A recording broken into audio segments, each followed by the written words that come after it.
Today we are going to talk about an introduction to inverses. So inverse functions. Let's go through the definitions. The inverse of f of x is denoted f to the negative 1 of x and is a function that reverses the original. So for example, if we have f of 3 equals 9, that tells us when x is 3, we go to y is 9. Our inverse gets us back to the original. So it undoes what the original function does. So they're saying that if f inverse of 9, where do we get? Well, instead of going from 3 to 9, we're going backwards. We will go 9 to 3.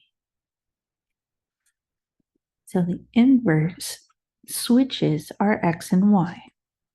And that's what this next part says. It says the domain of f of x, and remember that the domain is our x values. So the domain of our original function becomes the range of our inverse. And remember, our range is our y values. So then the range of the original, the y values, becomes the domain of f of x. So what this is saying is that you're going to switch x and y when we go to an inverse.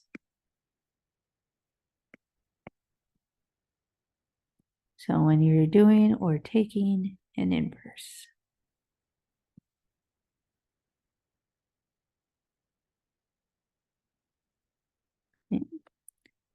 So let's put this into practice. We have our table for f of x, and they want us to find the table for f inverse of x. Remember that negative 1 in the exponent is telling us that we're looking for the inverse. So what we're going to do is switch our x values, which is our domain, and our y values, which is our range.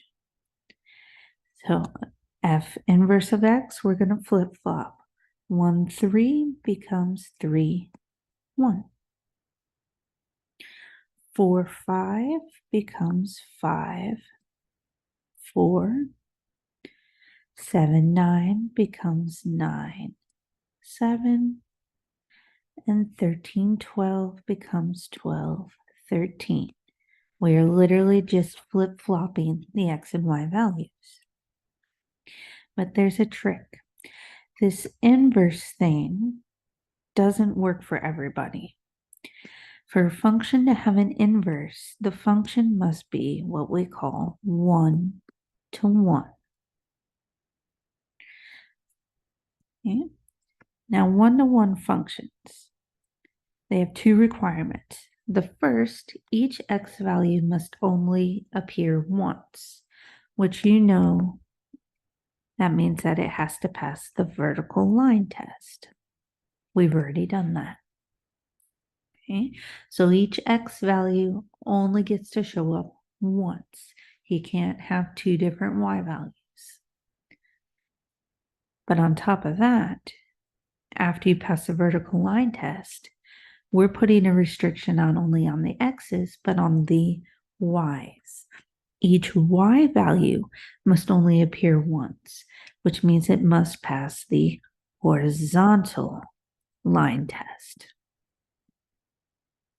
So 1 to 1 literally means that each x only gets one y. Each y only gets one x. This is literally like marriage recognized by the state or the government. Okay? You can only be married to one person at a time. That goes for the first person and the second person. So let's talk a little bit more about this horizontal line test. When we did the vertical line test, we would look at a graph we would literally put our pencil straight up and down on the graph and move that pencil across the page. If it hit the graph in more than one point with any vertical line, it wasn't a function. Now think about taking that pencil and putting it on its side instead of pointing up. So now we're going to take our pencil as a horizontal line. And remember, horizontal line is left to right. And we're going to do the same test, but our pencil is on its side now. So a function passes the horizontal line test if no single horizontal line